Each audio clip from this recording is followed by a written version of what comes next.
good evening, and a very warm welcome to Rangers Radio. Tonight you've been joined by myself, GB, and Mr. Stato himself, Port Bear. How we doing, Port? How we doing, mate? Good to be on. After a strenuous watch last night, that's where I'm going to put a strenuous watch. I think there's a few fans that were hiding behind the couch the last kind of 5-10 minutes, mate. But as we coverage the Scottish football, mate, it's proven that there is still some teams in this league that don't seem to raise their game unless it's the Glasgow Rangers, Aye, that's sad indictment of Scottish football, if you ask me, if that's the case, mate. Teams that seem to raise their game against, the boys in blue. Quite sad, actually, mate, if I really think about it. I don't know why these teams just continue to, Rangers make their seems to be the focal point of their season, basically. And I know the boys are touching on it during the week. I've been watching Rangers v Hearts now 3 times since Clermont's come in. You're kind of really diluting the game, aren't you, Gary? Oh, mate, there's Greg Clermont saying about it. He's even surprised that he's played Hearts 3 times so far, and he's just joined the club. Exactly. It just shows you, mate, that there's mass improvement. And even the day I seen that Livingston are saying that there would be financial implications if they had to get rid of their Astro pitch. What about the financial implications to the likes of a team like us where one of our players gets injured? I mean, that's what they don't think about. I mean, it's got to fit the bill for guys being injured on that silly park. I mean, it's shocking that like I says, they're even contemplating that they can keep hold of that park.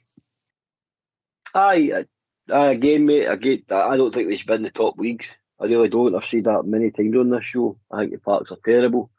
And you're not going to tell me they make massive amounts of money to keep the club afloat, guys. I mean, if they want to still let people train on it or let people use it, build another sort of mugger park beside it and rent it out to them if you want to continue to make revenue off a poor AstroTurf pitch. I just don't think they should be in the Premier teams, mate. And they make most of their money, in my opinion, anyway, off allowing all the Rangers fans to travel there. That's why I think they make most of their money. So they come as many hybrids, doesn't it? Port, that's where I'll give them the credit. At least they allow multiple fans into their stadium, unlike last night where you've seen the Hearts just been bitter and twisted and no fulfilling their full stadium when they could be making extra money. And like I say, it's just a sad indictment when you're watching a game live on Sky and you're seeing empty seats all around a stadium. Terrible. Aye, and these are clubs that's all clambering. If they got to the final, mate, they'd want 50-50 in the stadium, the National Stadium, Hampden. They would want 50-50 tickets. And they probably would travel and they'd probably fill their allocation. But we played Aberdeen recently and we played Hearts recently, and both of them had, empty seats in their stadiums, mate. 10 pot clubs. Cool. And mate, I think we've been joined by the man that puts the Jai into Juicy. It's Juicy Bear. Are we there, Juicy? Oh, what an introduction! Good evening, gentlemen. The weather. The weather and the traffic down here today has been appalling. I was stuck in it for a little bit longer than I would like. But good evening to you all, and good evening to everyone listening. I hope you're good. You couldn't get your helicopter started, Gary, right? Oh. No.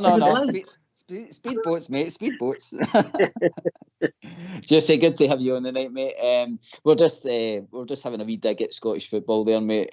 But since it is a Rangers, no, that's it, mate. We've had a wee moment, so we'll get right stuck into it. Port Bear game last night. Rangers get the 1-0 victory. Vital 3 points, mate, away from home, which is a tough place to go to. But we could have made it more comfortable for ourselves, Porter. 100%, mate. You've got Sima, who's now got 3 goals in 2 games, and important goals, may I add. I think last night again, mate, we showed a bit of dig. Horrible way to win in a game that if we won that game 6-2, I'm going to think of the chances that they had in the chances we could have 2-3. We all took our chances. But that game could have finished 6-2 to Rangers last night, and that's me being, I'm being pretty calm here that game could have been 6-2. The chances we missed and the 3 for Danilo, even the 2 Yilmaz had, mate. I think if he was a wee bit more composed, he should have finished them as well. But I'm watching this team, through my fingers at times because if he was getting to 80-minute mark and stuff, you're like, they're going to nick one. We need to kill teams off, GB. We need to kill teams off. It's going to come back and bite in the backside. No. Just say we'll break it down. So we'll go with the first half first, mate. I think for the first kind of 10 minutes, we had the Ridvan having that wee mistake, and I think it was John Lundstrom that kind of chased the boy back and kind of made the boy just have a kind of lash at it. But it was a chance, I suppose, for Hearts. And then the kind of biggest one I would say for them in the kind of first half was the 24-minute when it's a shot for Shankland inside the box. Jack Butland makes a great save, and then there's a kind of ricochet off Tav that they're all screaming for a penalty after Tav's folded arm, basically. And that was the kind of ropey moments. But after that, I think I'll just say that we got ourselves into the game, and as it came, the 33-minute, the Tav, what a ball through Sima. Oh, just what a ball. And I know there's a few people that don't like him, Gaz, and that's fine. But defensively, I still don't think he's that great. But offensively, what a guy. What a ball. And Sima, the man knows how to finish his dinner, doesn't he? And I'm all for playing him centrally as well, because I think we have got an issue there.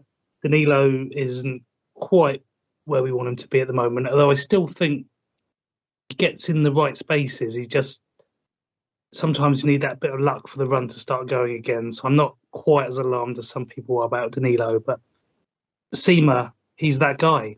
He is that guy. And I was ever so pleased. It was a lovely finish from a lovely ball.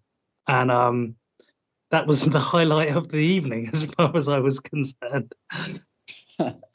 Well, after Port, I suppose after the goal, I mean, that's when, like you were saying, Port, the chances kind of rained in for Rangers. Ridvan, I think it was around about the kind of 40-minute mark, had that brilliant ball, by the way, into Cantwell, and Cantwell kind of just hit it out of the bar. And I think probably him looking back in that chance, he would probably thought he could maybe took a wee bit more time on it, because there was nobody really running about him. He could have probably brought it down and had a decent shot and goal, but I think he kind of just took it too early, and that's how it went obviously out of the bar. And then obviously I think it was just around about the half-time mark, I think 46 minutes, the Balogun's his wee header, the wee flick onto Danilo, and Danilo's just got to hit that first time, mate. So there you go, like 2 chances, and like you says, mate, probably could have been 2 goals.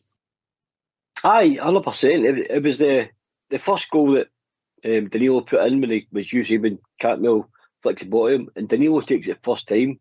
GB, and that's the difference. He takes the shot on first time and puts it in. He's offside, but he's getting in the positions, and the Juicy's touching on that. We'd be more worried if he wasn't getting into the positions, because at the end of the day, he's maybe going through a wee spell at the moment. He just can't get, his confidence isn't there. He's wanted an extra touch, and that's why he missed the other 2 chances, in my opinion. If he'd have took them first time, like he took his first one, he'd have probably got a hat-trick. Probably certainly 2 first half and 1 the second half, definitely. But I think that's a wee bit of confidence. Maybe that's his confidence level's dropped a wee bit. Maybe that on a confident Danilo, like Sima is right now, they take that shot first time and bust the net, mate.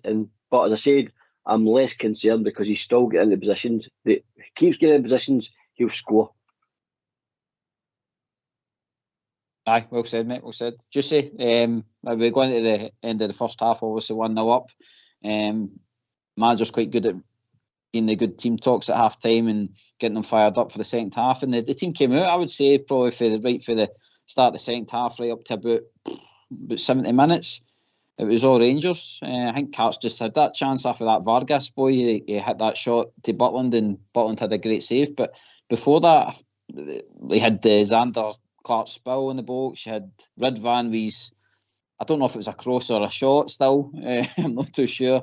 And then Ridvan's kind of open goal chance. I don't know what he was doing there. I know he was trying to blast it in the top corner, but I mean, just bring it down and just dig it just put it in the bottom corner. I mean, I don't know what he done there. He was just thinking on it too much, I think.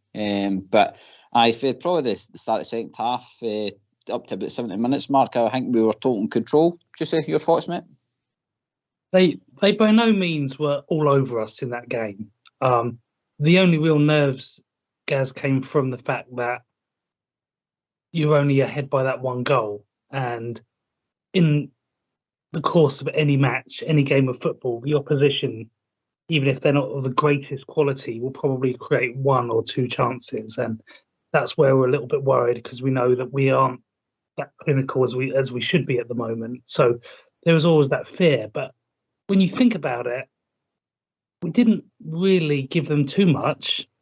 Butland did make a really good save, I know. But they weren't all over us. When you look at all of the matches that we played against them this season, 3 of which have been under Mr. Clement, as you've already mentioned at the top of the show, the matches haven't been dominated by them at all. You know, they managed to get ahead at Ibrox. We then, had the vast majority of the play and just couldn't unlock them until the end of the game. And at Hampden, we played very, very well against them. So we've definitely had the better of it. I think it was just the fact that we created some chances and we couldn't get that 2-goal lead, which, as you know, against most teams in the Scottish Premier League, puts a game to bed. We can get the cigars out, we can get the whiskey out, or whatever your tipple, and have a relaxing evening rather than sweating it up a little bit with a 1-0. But I never really felt like we were under crazy threat.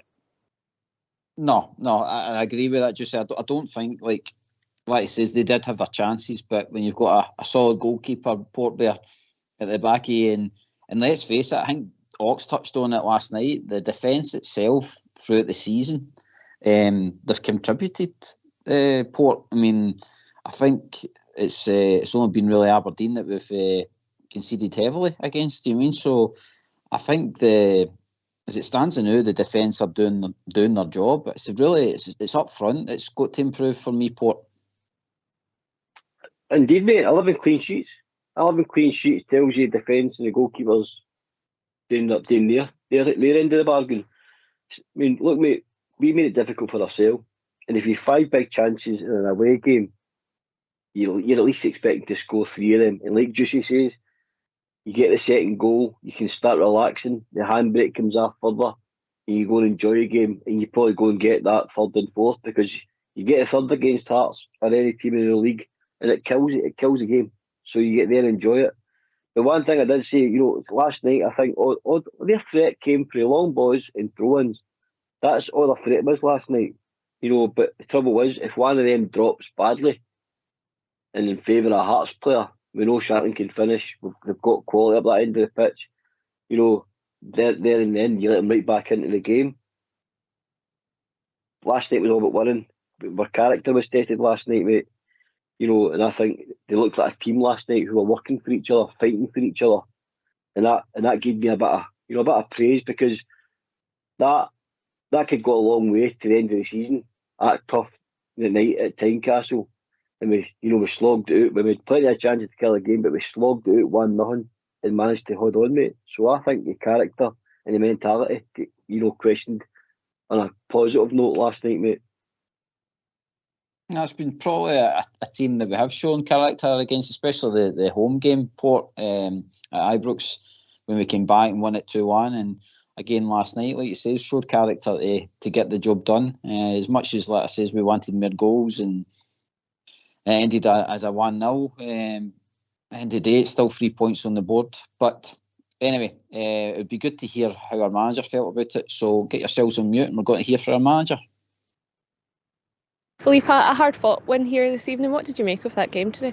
Yeah, it's a hard place to come to. You need to be tough in the duels. You need to be organised. What we did in most of the moments.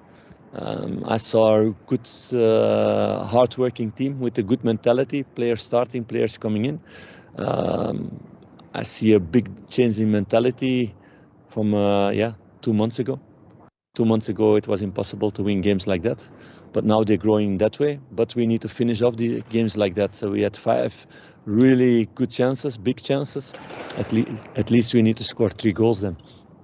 And that's a working point, to be more cool, to be more clinical in those situations. Because if you score here the second goal, the game is finished and they cannot come back and they lose the belief. So things to work on. Other positive point, if you only have one training before the game, because it's the game comes so fast after each other, and you train on one thing and you score like that, it's also a good thing that all the players did the right things in that situation. Yeah, how pleasing is that for you to see that work on the training pitch really paying off in games like tonight? No, it's crucial also for the confidence of the players, and they have grown on the ball. Last couple of weeks, you see it also how many chances we create every game. But still, we have quite some work to do. We had also moments that we were too sloppy and too easy losing balls with the qualities they have. So work on that. The downside of this game also is that Tom Lawrence had to come off. Not what we expected, because he felt fresh after the last game. So we need to make a good assessment. But yeah, it's not. I'm not happy that we every week or every several weeks that we lose some players and other players need to come in out of injury. It's a very difficult puzzle for the moment in that way. You touched on the mentality of the squad a bit earlier. Was it a different challenge for them tonight at the end of the game to be able to see that out and get the 3 points? No, for sure.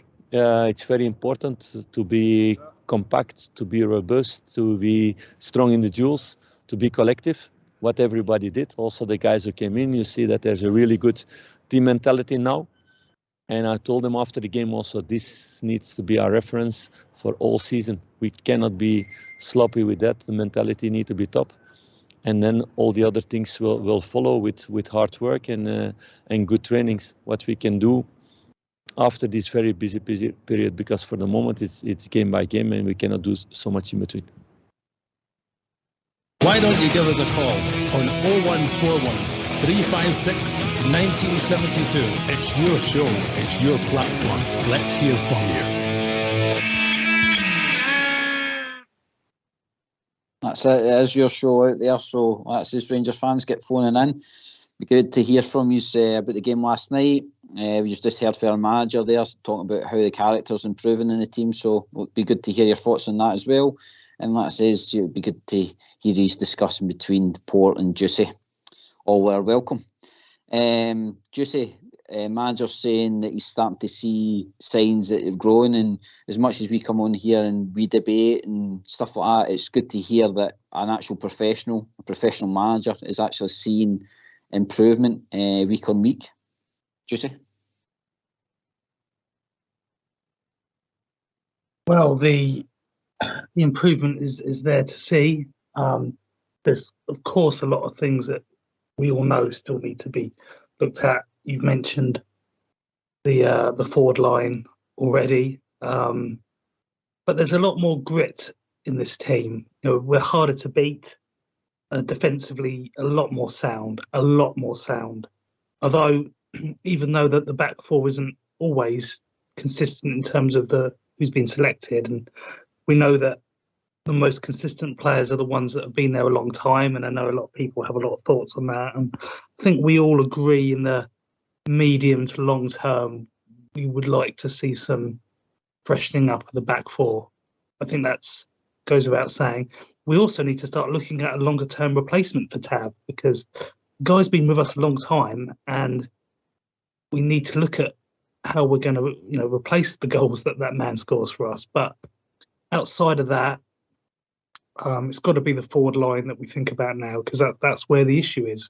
We've got to be putting teams away, as Port was saying, and that's my concern. There's better teams than Hearts of Midlothian, unfortunately, and we need to take our chances against those guys. But this man has done incredibly well in the time that he's just 11 matches. I think we've got to be really pleased about that. And I know there's bigger measuring sticks and bigger challenges, but I'm quite happy. I just wish the injuries would clear up. That's a good point about the injuries, and you're touching on players that have been criticised, Juicy. When you look at it, defence is doing well on paper. We've got Tav, Golson, Balogun to a certain extent, and Lundstrom and Cantwell continuously available and ready, and continuously, to be fair to them, turning up. As much as we want to see better, these players are the ones that are actually, I would say, contributing to trying to help us get to where we want to get to, Port. And what I'm trying to get at is that all these new signings that we're bringing in, existing players like Tom Lawrence, Roof, etc., they're the ones that are continually getting injured. Tav's hardly injured, Golson's hardly injured, Lundstrom's hardly injured. But it seems to be these guys that seem to get all the flack, and yet last night they're the ones that dragged us through to get 3 points. What are the new signings you made? You think about it, we almost seem to have to go back to the heavily criticised old guard. Tav, no matter what he does, assists, goals, he's even blocking on the line and that now. His defensive abilities seem to be improving under Clement. Goldson, steady again, always available, like you say. And John Lundstrom, for a number of weeks now, mate, has been the linchpin in midfield. The main man, the guy that seems to be holding it together now and covering a lot of grass. Making himself be available for passes, constantly getting people out of trouble because he's always there to offer himself to take the ball. But you're right, mate. We keep having to revert back to the old guard. John Suter and Ben Davies can't get Balogun and Golson out of the team at the moment. Young Dujon Sterling can't get a captain out of the team, and we could say the captain's form's not been the best this season, although his numbers are still there. But again, he can't dislodge him. Yilmaz can't dislodge Barisic. So you get through the team, mate, and look, we have bought players in Cifuentes, could you get him in Jack and Lundstrom? So we've got players that's come in to take these positions, mate, but none of the new signings so far have managed to dislodge the old guard, mate. Great point. Juicy, mate, your thoughts on that, man? Yeah, I think there's guys that are on the peripheries, but they've shown bits and pieces, haven't they? But they've been impeded by lack of runs, some of which have been because of injury. If you look at Yilmaz, every time he gets going, he gets hurt again, or he then can't feature because he's not in the European squad. So, suddenly he gets knocked down the pecking order again, and it's incredibly frustrating. Sterling looked quite good last night, but again, we've not seen him in great runs, and unfortunately, right at the start, he wasn't deemed as being too great. But then you've got to give the boy, his dues. You're brand new into a team; it takes a bit of time. We're very critical if people aren't suddenly playing like Cafu right from the first game. But he looks like he could be a real player in terms of how he's built, physical. He's got some pace as well, but he just needs that run of games. But that's really hard to displace the club captain when the club captain's still putting in balls through like he was last night.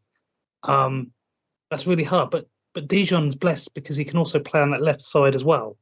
And I actually think when you look at how up and down Borna can be, and Yilmaz, perhaps in that mould as well, I think Sterling could make a real name for himself potentially. But that was only one position I highlighted there. There's multiple players that just haven't been able to break through.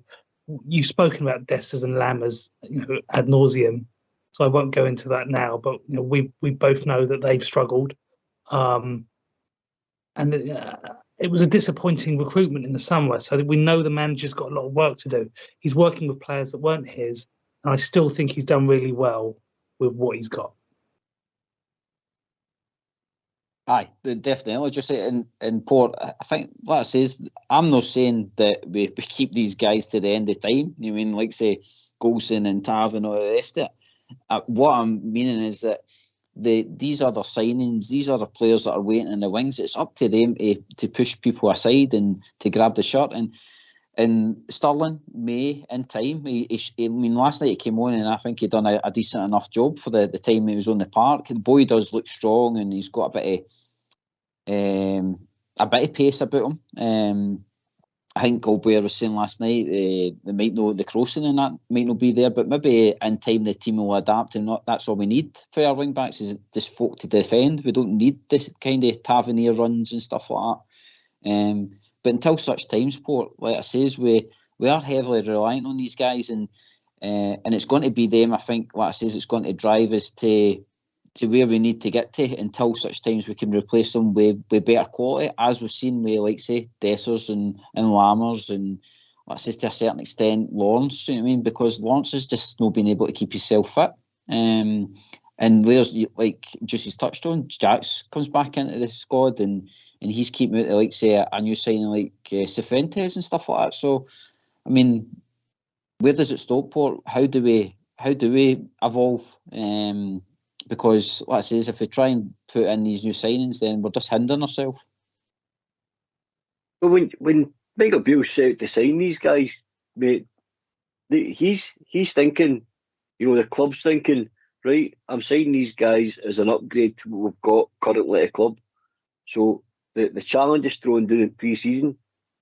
You want Connor Gould's position, you want Tav's position, etc., right? Ben Davis, John Suter, shows what you can do. Now, I bet you sometimes Connor Goldson and James Tavernier would love up it, GB, especially during this winter period where, you've got, I think it's 11 games in December alone. They're playing Christmas Eve. You know what I mean? So I bet you Connor Goldson and a few of them senior players would love these guys to step up to the challenge and feel, we can get a wee night on the bench because we trust these guys 100%. But these guys have got to constantly put themselves up there and play every single game going because some of the signings have been failed signings so far. And I don't know if some of them may make it. GB, I think we might need to go again to the well and get money again and give this manager, a right good crack at winning titles with his players. But in the meantime, with what he's got, these guys have got to step up. I mean, they're playing for their own positions as well, GB, in their own careers. I mean, these aren't old, and Tavernier are getting younger, so they're not near as Goldson. So these guys really need to start pushing it, mate. Or, what's the point of even being at the club? What's the point of even playing football if you know what to dislodge the guys in front of you? That's enough for me, GB, to get into a team, just to get the guy out in front of me. Aye, well said, mate, well said. Just say, I think the evidence of that as well. Like a lot of people think that Goldson and Tav are kind of, and even Lundstrom to a certain extent, just think they'll turn up and get again. But the manager's proven that it's not like that. Look at young McCausland.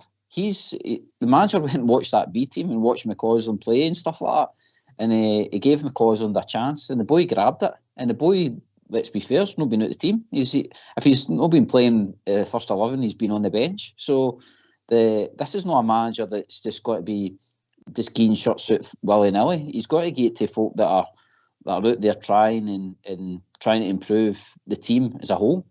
Do you see? And it wasn't just throwing in player just for the sake of it. The guy, as you said, has clearly been doing well in the B team. We've all been well aware of his performances. He's been on the fringes already and hadn't quite sort of broken in, but we needed a freshness. We needed something in terms of getting another player in, and having someone from our own ranks is really, really good to see. And he's there by merit. He's doing well. He's been the difference maker in a couple of matches in terms of his performances. He was incredibly lucky with that goal in the league game that was chalked off because it would have been a wonder goal on your debut.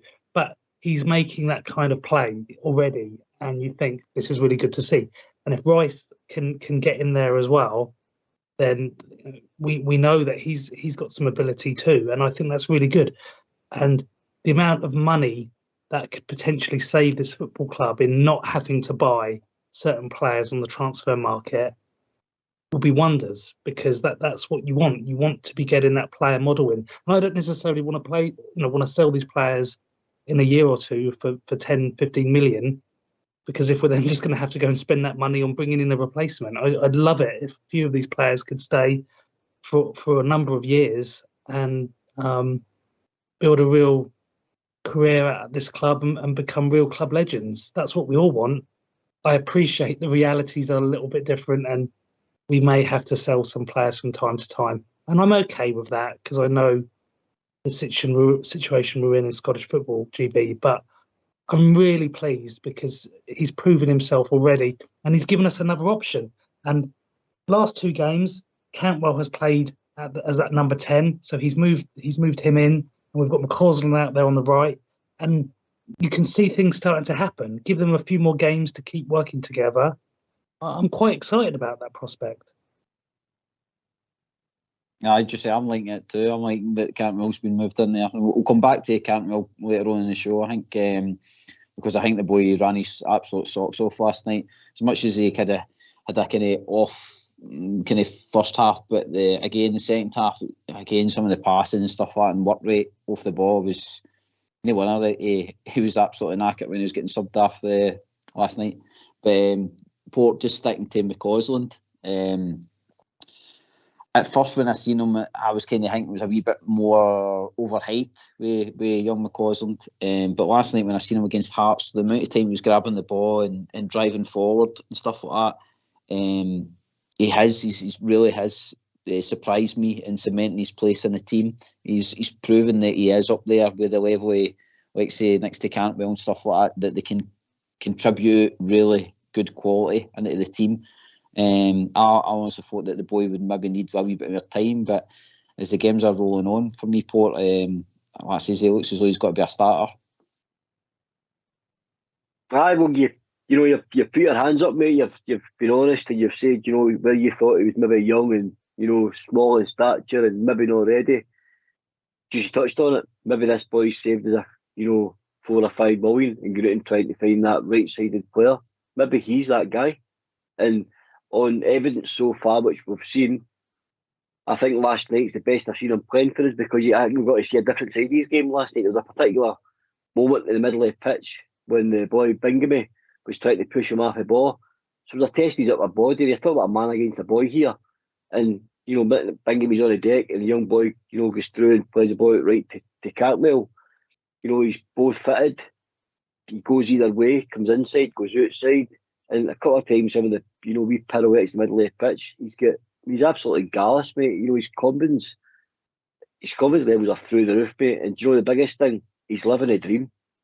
He's one of us. He's living everything that we'd want to see through his eyes. Pulling on that jersey and walking out in front of 55,000 Ibrox. You know what I mean? He gets it, mate. He gets it and understands it fully. And it's guys like him that are important in the squad because he'll be driving that home. If he develops in that squad and becomes a first team regular, he'll make sure his teammates understand who they're playing for because he gets it 100%, mate.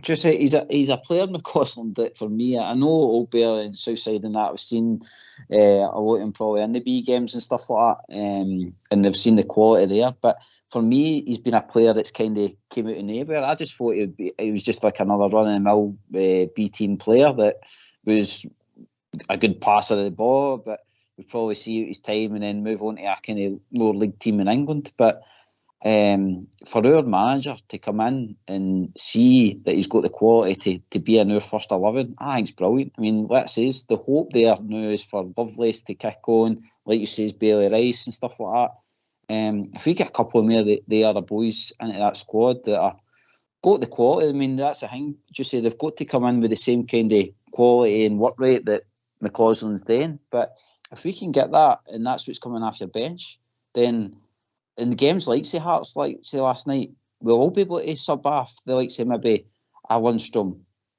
a Golson, a Tavernier or whatever, that we can replace them with our own youth.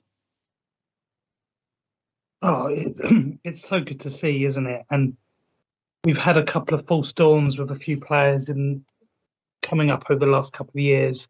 I wouldn't call Patterson a false dawn. That was just the club making moves when there was a big money offer. And again, I'm not going to knock that low. a lot of us would have loved it if the boy could have stayed. I think he's shown that he is a good player playing down south now. But it does give us those options, doesn't it? And there's so many players that you mentioned there that I think Lundstrom's been playing well under the new manager, but if you're in a nice position where you could take him off at 60, 70 minutes and bring on Rice, that's where we need to start going 2 goals up, GB, 2 goals, 3 goals, take that pressure off a little bit. At 1-0, this is something we've always said, isn't it, since the dawn of time in football, that any manager doesn't necessarily feel that they can play some of the younger players when there's that high level of pressure still in a match. You still want to give them that opportunity, though. But this guy, this youngster, McCausland, he looks really good under pressure regardless. And I'm not getting overhyped here. I know I get excited, GB. Sometimes you and Oxford, you've all got to like rein me in a little bit. But I'm seeing something here that, this youngster could have a real good career here. And I'm hopeful. I know it's only been a few games, mate. Just you don't need to be hopeful. At the end of the day, he's becoming an internationalist as well, mate. So he's exactly. I mean, like I say, he's not just kicked on in his own club; he's kicked on in an international stage as well. You mean, so a big step for the boy, and it's fantastic. Like I say, Port. It's what we all want. We want our Ryan and the team. We want to, as I keep saying in these meetings, it's the player trading model. I mean, as much as we want to hold on to these boys forever, and by all means they might want to stay forever, but like I say, if the right money comes in and we get a couple of great seasons out of them and we get silverware with our good quality, then it's win-win for everybody, Porter. Even more so when it happens for Marine Academy, because I think it's a good, it gives a good measuring bar for academy players who can come through there. There's sort of a clear pathway that if they're all the quality, you get chances under a new manager, and if the player trade models, 2 or 3 seasons down the line suggest that, all going well, McCausland is great for us, and we get 10, 15 million for him a couple of years, then that's pure profit, guys, because they come through the academy. Apart from the wages you've paid them and the development, it's all money into the club. It's straight money for the club. And I think it's important that Rangers continue doing this route of showing these youths that there is a chance. I think, whether maybe you've been put off, guys, and I know we've discussed it privately, Lowry. We all thought Lowry, and we all praised Lowry on here. We've seen dribs and drabs him looking great touch, look technically sound, but mentality and attitude, which you all need to be a complete footballer. Look at the difference between McCausland and Lowry. Similar ability. If you look at them, they look similar players, but McCausland seems to be more mature, and his attitude seems to be better. So I think that's where you're getting, the false dawn thing, because we've had these young players come in, getting their chance and not taking it. King, maybe another one. I don't doubt King's ability either. I don't doubt his attitude. I just don't think he's a centre half. I see him as a guy that can maybe play John Lundstrom's role. And that's a guy we forgot about as well. King, I think King's quality, mate. But we have to show these youths like McCausland, we'll give you a path. You just bring your abilities. I agree. I think it's just as well with obviously Lowry and stuff like that, and comparing to McCausland, I think it's a consistency as well, mate. I think McCausland's shown that since he's came in, he's consistently turning up and putting in good performances. Lowry's he would have one great performance and then kind of fall out the game. But again, that could have been done at the time and the manager at the time, so we never know. Come January, the manager might want to have a look at him. But it would be great to hear the thoughts of the callers, listeners, the social media side of it, the Facebook, Twitter, YouTube. Give us a call. Why don't you give us a call on 0141 356 1972. It's your show, it's your platform. Let's hear from you.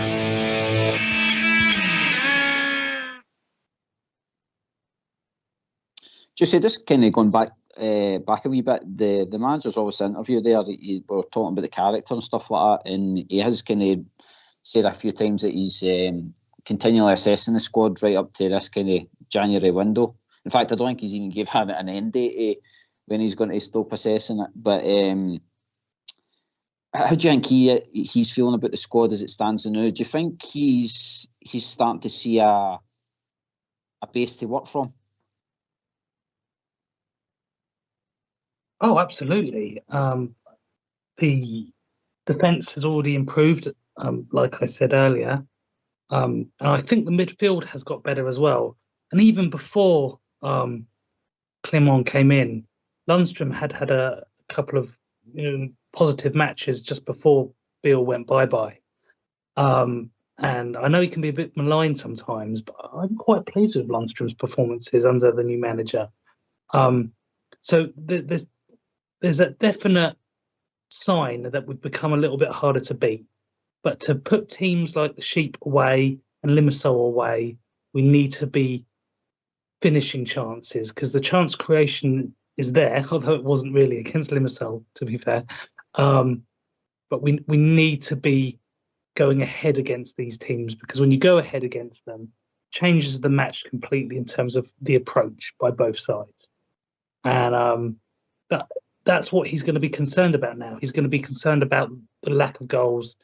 But again, I'm not worried about Danilo at this point. I'm not going to lose my mind because he's missed a few chances. But overall, he's got to be pleased with the improvement that he's seen. And I think he said as much, GB, to be honest. I think he's got to be pleased. How could you not be, looking at the levels we had, the levels we are now? We just need to pick it up a bit more from what we saw just before that international break.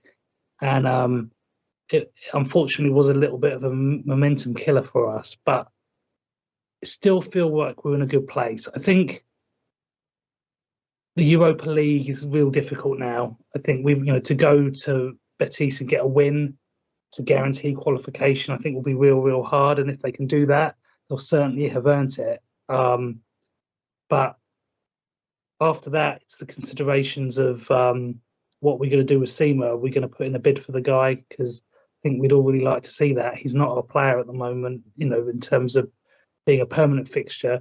Can we afford him? Can we do a little deal? Could we get another loan? I'd love to see that, because he's doing well.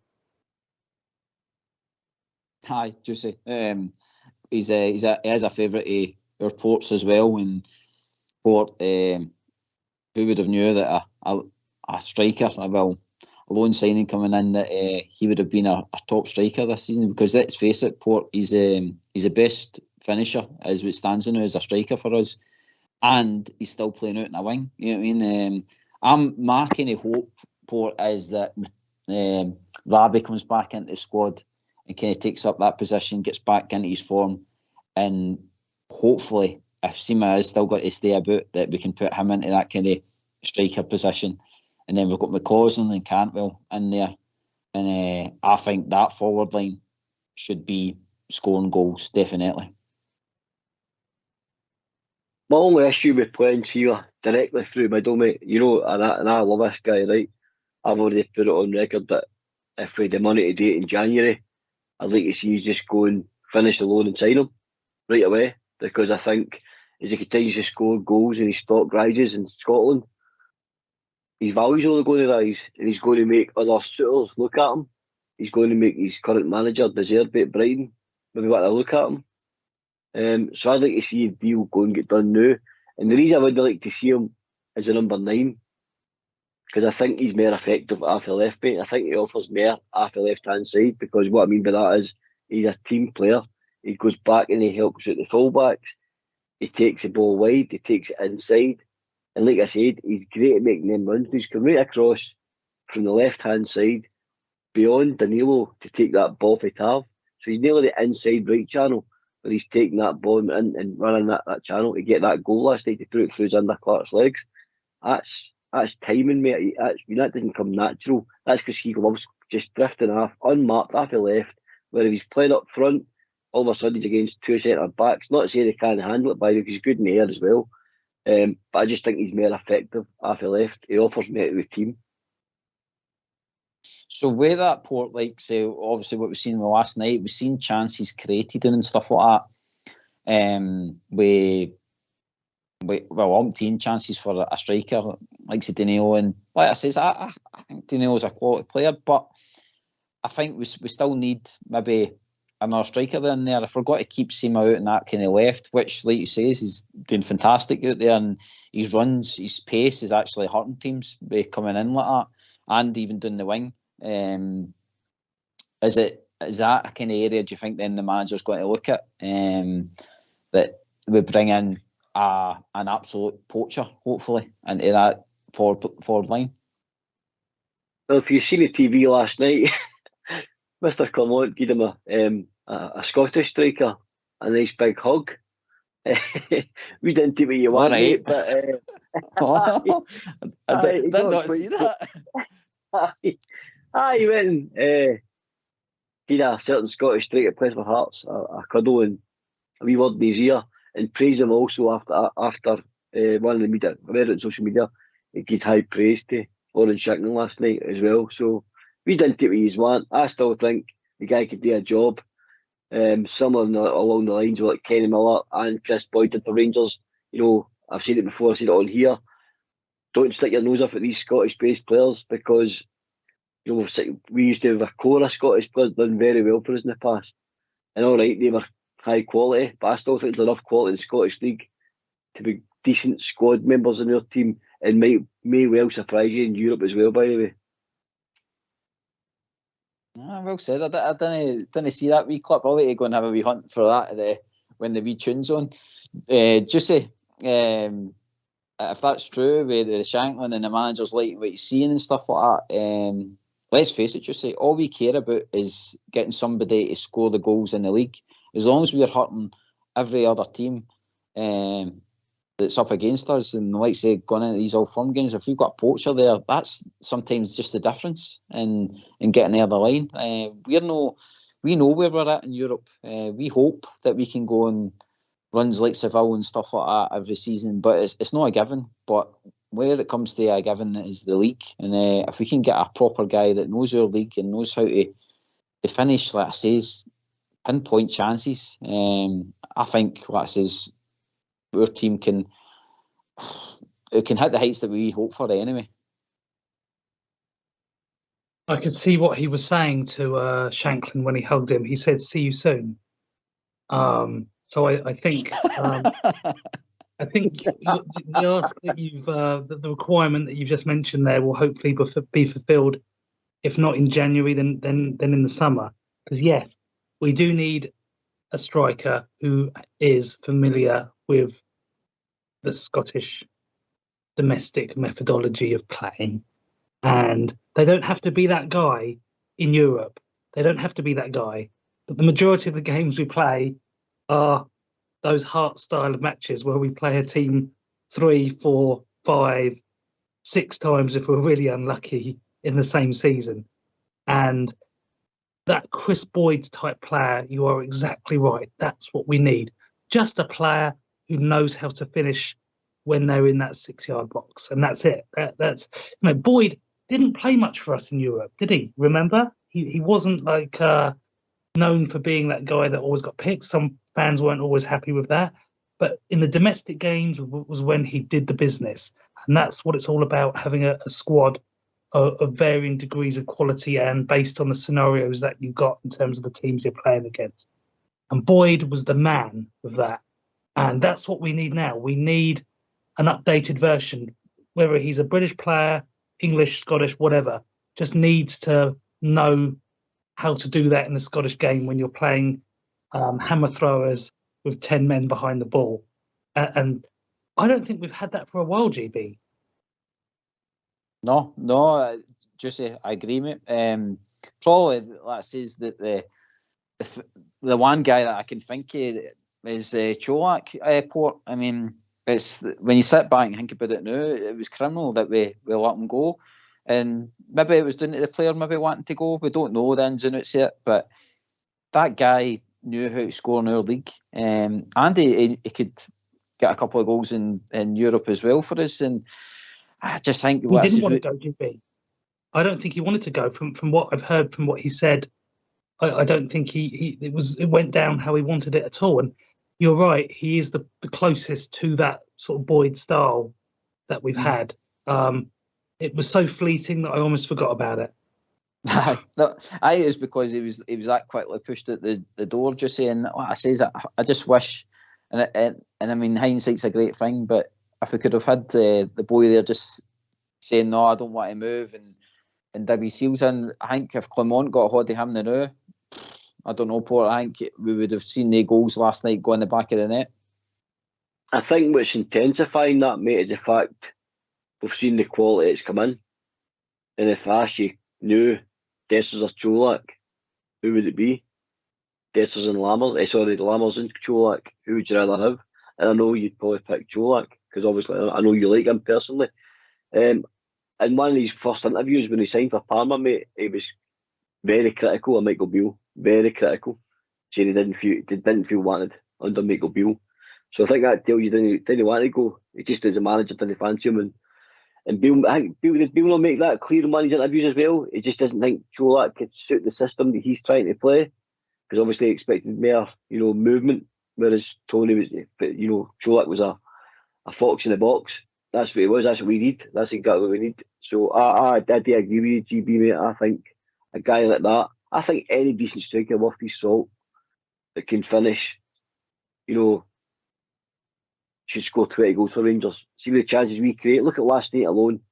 Look at the chances Danilo missed last night, just in one game. If you're any good decent striker worth your salt, you'll score 20 goals at least a season for Rangers. I mean, Alan McCoist would miss 4 in a game, but he'd score 2.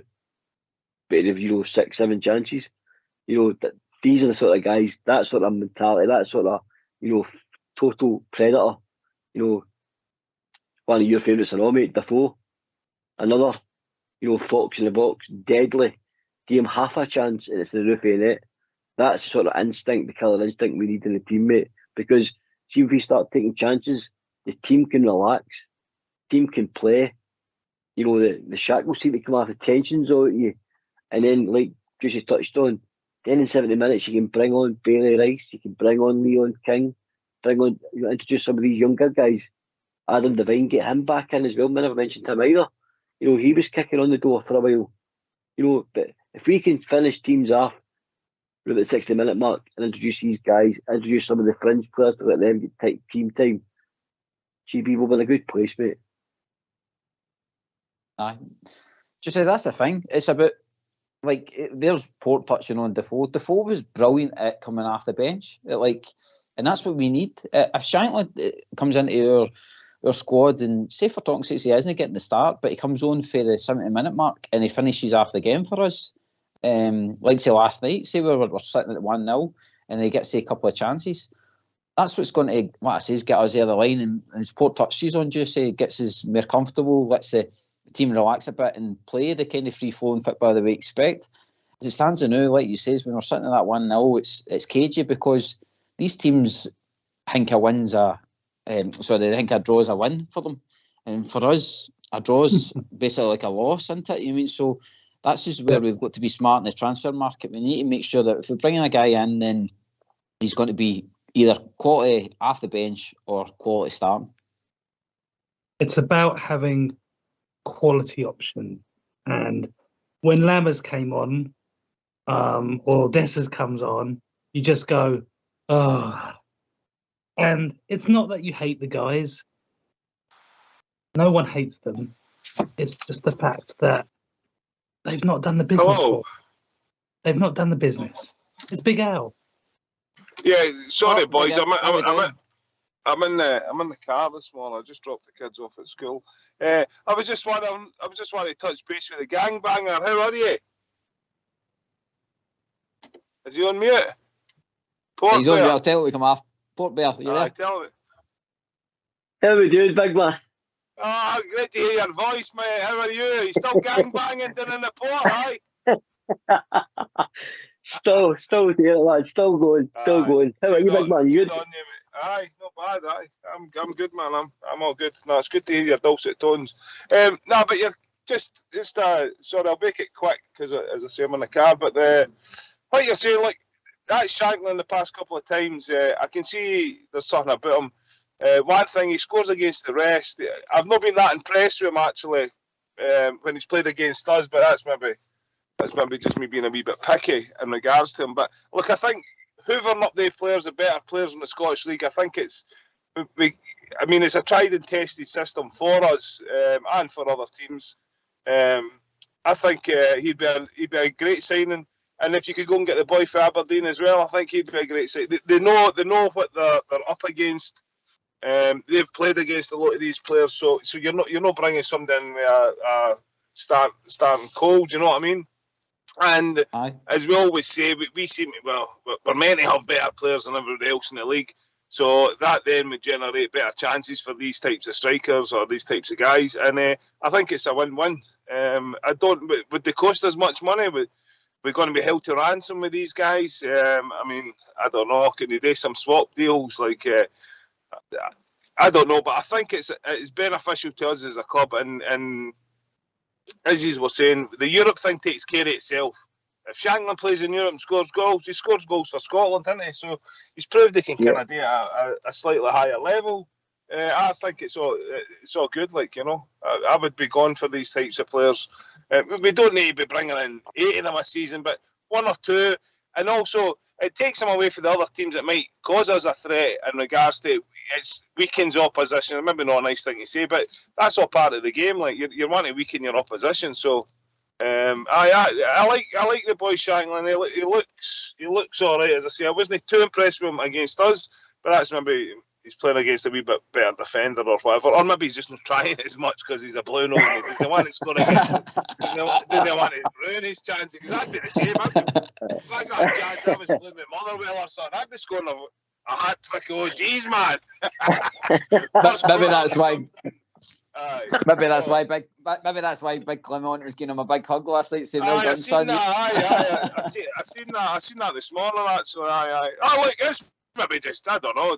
They know each other for Belgium, or they know a mutual friend. I don't know. Maybe they're swingers. I don't know, but I think it's beneficial for us that we look at the types of players. I think he fits all the criteria. He seems to be a nice guy. He looks clean and tidy, you know what I mean? He's no Johnny Hayes, so I bring him in.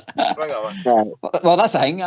Like say, Walter Smith was brilliant at it, like you says, hoovering up the Scottish talent. McClelland, Boland, all these kind of guys. They're done as a turn. That's the thing. You're not signing a Maradona or a Pele, but you're signing a guy. I think he knows the game. He's played here. He knows what we're about as well, and that's important to us. And it's maybe not important to other clubs, but that's an important thing to us as a fan base and as a club. They not kind of know the score. That Majowski guy as well. I know he scored again. It was a belter of a goal, and he seemed to score goals against the other teams in the league. So that's a win-win, I think. Aye, no, definitely. That's easy. Even McLeish, to a certain extent, loved it as well. He got, I think, Billy Dodds and all that in, and. No, that was Advocate. Billy Dodds. I like Billy Dodds as well when he was there with Hugh Wallace. Was it who was the other one? Thompson was kicking about, and Novo. We Novo. There we go. We national. Novo. He different class. Novo's different class. He was a step above the players we're talking about now, in regards to a filler player. He's bordering on that kind of club legend thing. Novo, many a smile he put on my face. True, mate. True. No, if you're saying that, like your McCann, McCann kind of came for obscurity, was playing all right in that, and then comes into the team and he adds a certain dimension in the team that, as I say, it's that Scotland. We've played in Scotland. You need people that kind of know and it's all right supplementing the team with other foreigners now, but sometimes they just come in, just didn't get it. And I think it's character of the man. You really have to look at the character of the man, and I think Shankland, he does that. He seems to be a nice guy. He seems to keeps his head below the parapet, if you like. You never read about him. Doesn't seem to be a troublemaker, and he's had a few clubs, so he knows the game. He's an experienced campaigner, if you like. I know, but journeyman type. I don't mean to be derogatory, but he's experienced. He's been about. He's showed that he's got balls to go to another country, and you know what I mean. Well, hold that point, because I'll stop waffling on. I'll keep listening, but wonderful show. You keep up the gang banging, brother. Great to hear your voice. You too, Juicy. Watch yourself. Cheers, Al. All the best. Thanks very much. Great show. Take care, Al. Cheers, mate. Right, boys, you just get yourselves on mute because it's that time. It's time for a wee tune.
Why don't you give us a call on 0141 356 1972. It's your show, it's your platform. Let's hear from you.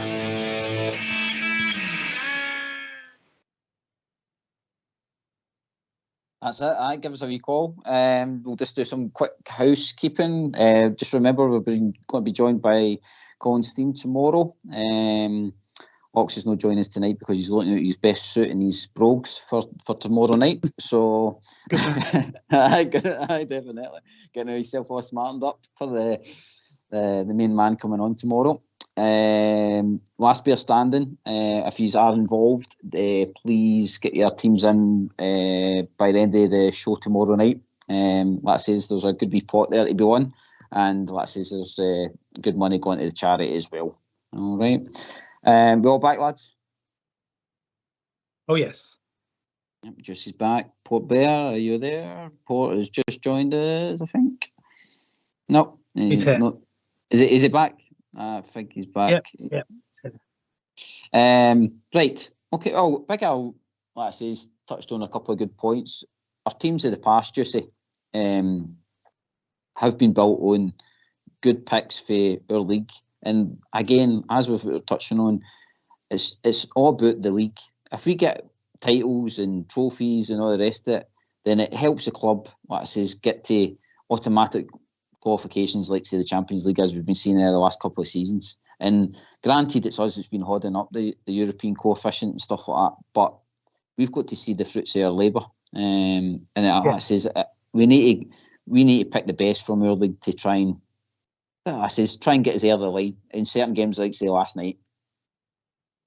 Yeah, it's about coming in clutch in those big moments, and unfortunately, this is where, to be critical, GB, this team have made a habit of not doing it in those big games. Or every game is big when you're at Rangers. Let's make that clear. But in those games where the scoreline is tight, quite often, more often than we would like, the result hasn't gone the way we want because we haven't been able to finish games like the likes of a Limassol or an Aberdeen previously, where we didn't necessarily create a lot of chances, but we know what our capabilities should be. Maybe sometimes we've bigged them up too much when we need to realise that unfortunately a couple of the players we've got aren't very good, and maybe we should lower the expectations, but we're never going to, because that's not how we are. We want this team to do well, and we sit there beating up cushions as you're sitting there on your sofa, or if you're at the game, hopefully not strangling the person that's standing next to you, desperately trying to get them to push on. But it hasn't always worked out, GB, and we haven't seen the fruits of our labours. I don't think you could have put that any better. We haven't won this league whenever there has been an automatic Champions League place available. We just haven't done it. And in those moments, in the big games, unfortunately, it hasn't worked out. And we need to change that narrative. And that narrative starts in the next couple of games that are coming up in a Europa League match that will be very, very difficult, but you just want to see a performance.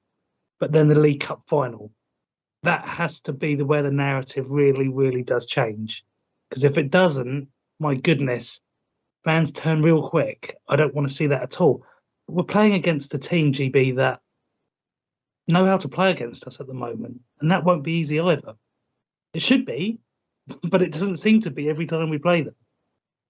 No, and Port, I think that comes down to as well that the managers wanted to see the reaction, and I think I said a couple of weeks ago when I was on the show, I didn't want the manager having that bump in the road so early on, but the manager's been asking the players to show him a reaction when the bump in the road comes. And that game at Aberdeen, when we had a chance to, like I say, cut the deficit back, I think it always were all questioning the squad at that point again, saying, "Oh, here we go again. It's the same movie all over again."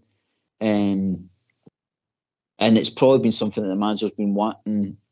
Not so much wanting to draw, but if you get what I mean, he's been wanting to see what would happen in that situation so that he knows come January where he's going to be strengthening, or come summer or whatever, how much work he's got on his hands to build a title winning team. And from, like I says, from the games onward from that, and like I say last night, the manager's starting to see a kind of character reaction. We made that, we touched on starting to look at the Marine market, the Scottish market. As I said before the show, I think we've shown a bit of snobbery towards it. And if it meant, they believed the ability level of the European players supposed to be higher than Scotland, well, so far the guys that Beale signed haven't shown me that. But like the players we've been speaking about tonight, Big Al mentioned, I get the other one, Miovski, I've been pretty impressed with that guy as well. Now, they guys have all scored goals in Scotland. Strickland scored goals in Scotland. So take that for talking sake. That's two possible targets, right? Not saying they are, but that's just two off the top of my head. Already proven goal scorers in Scotland. Know what it's like to play in Scotland. One in particular knows a blue nose, knows the club, knows what it means to play for the club. So he will run through a brick wall for that club. And I think I'd rather have that level of player that gives me 110% and would run through a brick wall for me than a Lammers or a Dessers. And I don't want to be critical with current players, mate, but I've got to see it how I see it. So therefore, we're racking up all these coefficient points. We're not getting the position of winning the league, so we don't get that automatic qualification for the Champions League. So we offer a plate to our biggest rival. And I think that is be less likely to happen. It's all about the blend. Get some European players in, but have a core of Scottish players that know your game. Like the names we touched on earlier, your Christian Daly, your Nacho Novo, your Billy Dodds, your Neil McCanns, and these worlds. We had a core of Scottish players that knew how to win in the league. And we need to get back to that, mate, because I think any time that recipe worked in the past for previous managers, like you mentioned, Walter Smith, Alec McLeish, to name but two, get the blend right, GB, and the rest will fall into place. And then you add your spark on a quality European player and tap with your core of Scottish. That's where I would like to go back personally, mate. I agree, mate. I agree. Juicy, is Port's touching on like certain signings and stuff like that. I did have a wee chuckle last night at Lammers shouting at Ross McCausland that Ross McCausland never ran onto his ball that he bluttered halfway up the park with his head. Oh, I mean? My language was blue when he was doing that. My language was blue, GB. the cheeky getting on to McCausland when McCausland's been one of the players that's actually been turning up and showing the quality. But aye, it's again another sad indictment. Like I says, a guy that's just not in form, and again another sign. I don't know, just if you noticed last night is Roof gets on the park now. Granted, we all know Roof is a good striker and stuff like that, but again, what his Dessers must be thinking. You know what I mean? That Roof is just came straight back for injury, straight on the park. You know what I mean? It's these guys really got to have a look at where their career's going to go at Rangers. If Roof is fit, Roof gets game time. It's just the fact that he's made of glass. He's clinical, but the man's unfortunately not very fit. But it's a damning indictment, isn't it? Also, in fairness, if he is fit for a few minutes, the manager wants the opportunity to have another look at him because it's been a while. So I can totally understand that. I think for Roof, it's his last season with us, almost certainly. Unless we see the greatest Lazarus of all time, I'd say it's highly unlikely we're going to see him beyond the end of the season. And as for Dessers, of course, we paid quite a bit of money for him in Scottish football terms, GB. So, we're going to make a loss there. It just matters really now. What do we do? Do we loan him out to give him an opportunity to get better? We've seen that before with teams and other players in the past. Give him an opportunity to succeed somewhere else, and then maybe reap a little bit of financial return on him. I don't want to say I've given up, but I think I'm very close to it in terms of, he's shown the odd moment. Remember that goal he scored a few weeks ago before the international break? The run was nice. The actual finish was terrible, and it just managed to trickle in.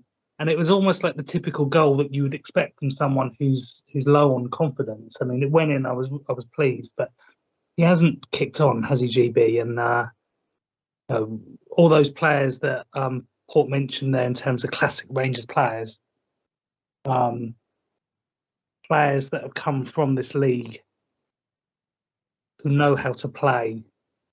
Some of them wouldn't cost a lot. They wouldn't cost 3.5 or 4.5 mil, and they do a really good job for us. If I may just put a question to you both, and this was a question I was going to have a Big Al before we ran off into the morning Australian sun, was, would you give Hearts Lowry as part of a Shankland deal in January? Would you do that now? Oh, great question, mate. In fact, I'm going to try and ask the techie team to file out in the socials as well. Lowry for Shankland, yes or no?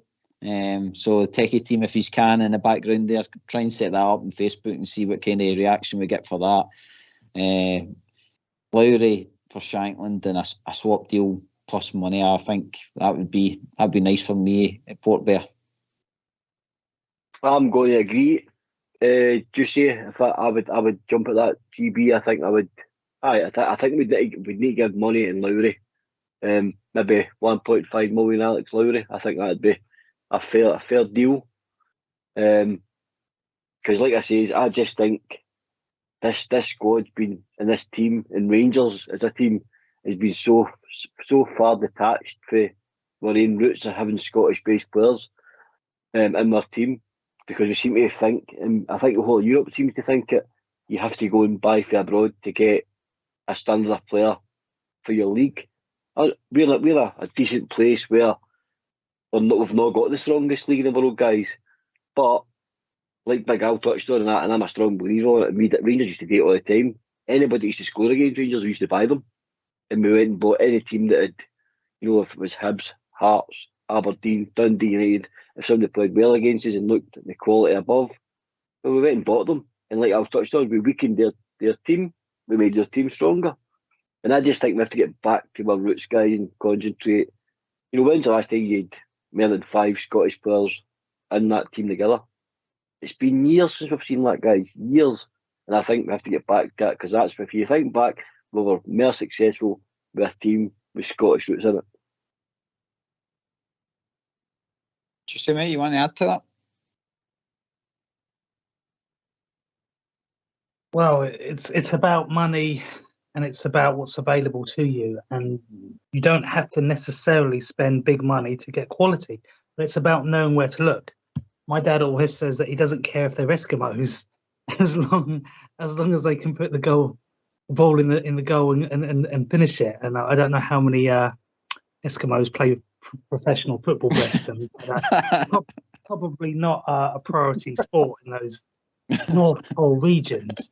But nationality-wise or league-wise, it's just about knowing, where to look in terms of the scouting network. But Port is entirely correct. Throughout the annuals of time that we've all been Rangers fans, we've been shrewd in the business dealings that we've done, looking abroad and looking locally.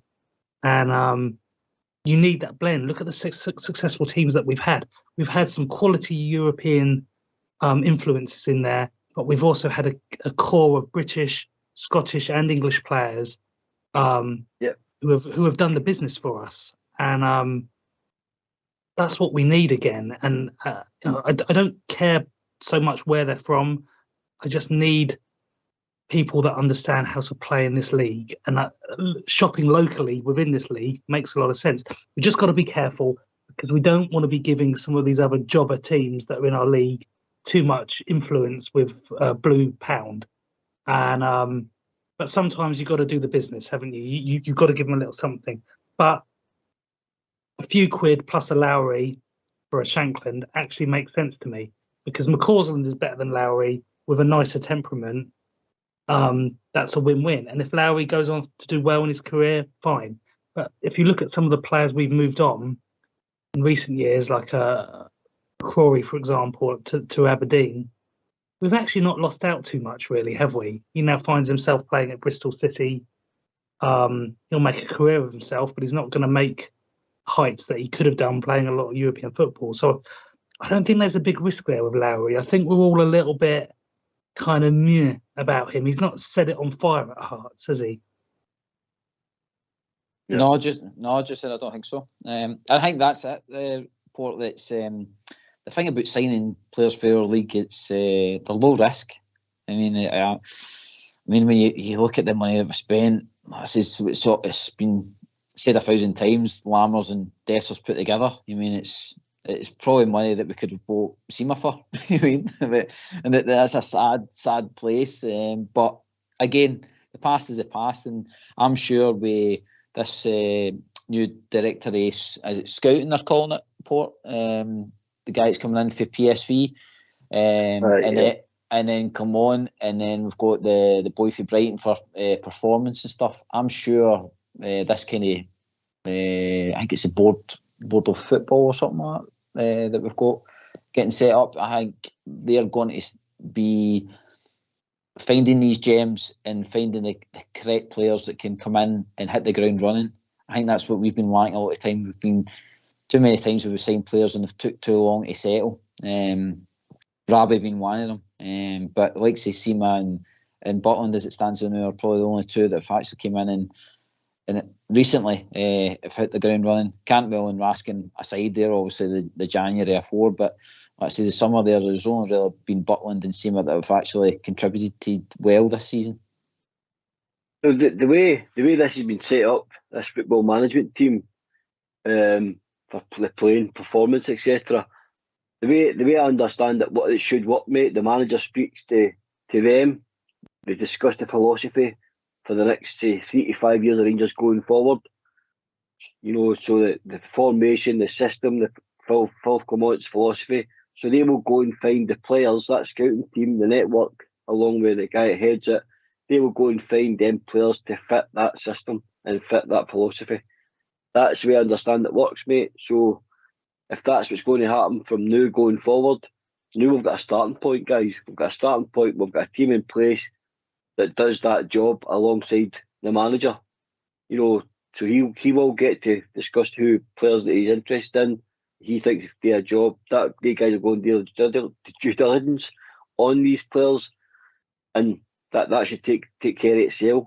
Again, the chairman said the other day at the AGM, he takes nothing to do with the board, take nothing to do with that side of the game now. There's now a team in place, to go and find players.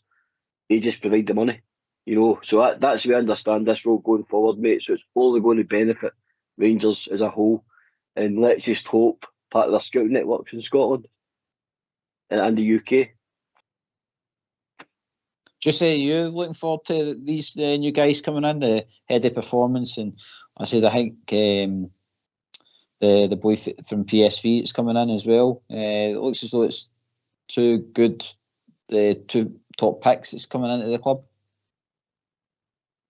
Yeah, it's good to see some answers to some questions that the fan base have been posing for a long time regarding directors of football and head of whatever, or head of meetings or scouting or whatever you want to call it. Since the whole kind of Ross Wilson thing, I think that's nice to have maybe just put some of that to bed now and let them get on with it. It's going to take them a little bit of time. There's a transfer window coming up, but it's a bit of a dead transfer window, isn't it? January, you don't tend to see too much going on, unless there's a cheeky little Shankland deal in there for an Alex Lowry and a packet of crisps and a bottle of Iron Brew. I think the Hearts would go for that. But aside from that, majority of business is in the summer. So that's where they're going to be really tested, isn't it? And that's where we're going to be very, very critical of the management team then into the pre-season, because we are badly burnt from what happened last summer. And not every transfer window works out. There's been other bad transfer windows in the past. It's probably not the worst we've ever had. Look at some of the players we had when we were in the lower leagues. Things were still better. You always just live in the moment, and sometimes you forget that actually you've had worse players. But a couple of the guys are pushing our boundaries of sanity at the moment. But that's when they'll be really tested. GB will be in those summer months. Can they make some shrewd deals? Can we bring up a few more boys from the B team youth systems and the like, and then start to repeat it? It's got to become a rinse and repeat situation where we can have a player trading model while still retaining a level of quality that can keep the club going. Because, like I said, I don't want to keep selling top players like McCausland as soon as he becomes good. Paul, do you think that the manager will be looking to move players on in January, or do you think he's just going to go away? I can imagine we'll have additions, but do you think he'll just go away the squad as it is to the end of the summer and then look to move people in if they're still not performing, like say Lammers, Dessers and stuff like that? Because crack on, mate. I think if he could get them out the door, I think that's a question, mate. It's not that would he. I think if he could get, say, Dessers, Lammers out the door and bring in, 2 or 3, I think he would. But it's getting these guys to go out the door, isn't it? We're led to believe he's already told them. The football department's already told them, they've not got a future at the club. This is the rumours that's going about. Whether that's true or no, I don't know. But, I think between, it's Director of Football Recruitment, Niels Coupin, I think he's got a big part to play in this as well. I think he's got to discuss with the manager. He'll be in contact with the player agents. I imagine that's part of his job as well, to see if they can get them clubs, where it be, as Juicy touched on, loan deals, to allow clubs to have a look at them. Just basically the way Brighton have used us to put Seamer, get him playing, get him views, people looking at him. We've been able looking to do that with a couple of players, but it's just down to how good their agents are, mate, and how good our new team are, generating players going out and players coming in at the quality it's needed, and then getting in the right loan deals that we don't lose too much money. No, time will tell, mate, and it's fast approaching. That's the thing. The January transfer window will be here before we know it. Juicy, just to let you know, mate, your question that you put to us, and like I says, the socials, Facebook poll came back 67% for a yes for a Lowry Shankland swap deal, plus money, I would imagine. And that I don't think we're going to chance our arm and get a Lowry Shankland straight swap, but I think there might be that and some money, hopefully. But again, I'm quite excited, Port. I'm quite excited on the manager picking his players, because he's proven that he'll give youth a chance. So it wouldn't surprise me that he knows a right good youth player out there, the similar age, McCausland or something like that could come in and do, for instance, a great job at left back or something like that. He's probably get his finger in a few pies, especially when he's been in Belgium. He was in Monaco in France, so he's probably, maybe some French players that he's maybe seen, even Monaco youth players, the club he was actually at. Maybe a few guys there that just didn't are not making the grade, are not getting the chance that he or could provide then, or Monaco weren't providing, or any of the Belgian teams he was at. But maybe they're good enough quality that he thinks they can come do a job in Scotland, especially for a young age, or even at that age between 25 and 20, when they can come in and hit the ground running. So you're talking about Brian, not the finished article, but a player that you can come in, add, still with development time, and obviously, player trading involved in that as well again, so that you can maybe sell them at 28, 29 for decent money. So I think you're right, mate. I think the manager will spread his net to where he knows that there's strength, and obviously leave it up to the footballing department, the scout department, to go and do their job, mate. I think that's the manager will have targets in mind, as well as them, definitely, mate. Aye, well said, mate. Well said. Right, we're getting to that kind of last half hour of the show, so it'd be good to hear from you. Give us a call at 0141 356 1972, and guess what? To talk about all things Glasgow Rangers. Juicy, I've had a wee chat about what our hopes and dreams are for this team. But as it stands now with our manager, who has for you improved the most in our squad so far? Oh, that's a good question, my friend. Well, I think one of the notable players that we've really seen pick themselves up, I think, is Seema. I blacked out a lot of what happened under Bill's reign this season. Did Seema start performing under Bill, or did it only happen when the manager arrived? You might have to help me out on that one. I don't know. I blacked out and all. Yeah, let's say it was all down to Mr. Clement.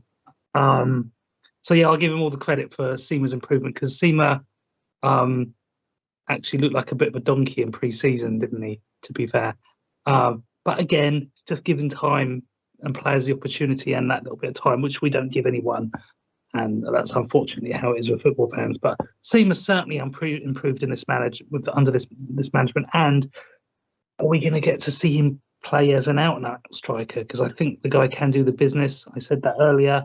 I stand by that still. Give him an opportunity, because he seems to be very clinical. So I'm pleased, regardless of what happened on the bill. I think we've seen improvement under Seema. Didn't score for a couple of matches, and then suddenly everyone loses their mind about him, as they're now starting to lose their mind about Danilo. But strikers do go in and out of form as well. But it's creating the chances that matters, and he's finishing his dinner, mate. So I'm really pleased with him. Who else do I like? I think Lundstrom has maintained a good level of consistency under this manager as well. Of course, he's a stalwart of the Rangers side.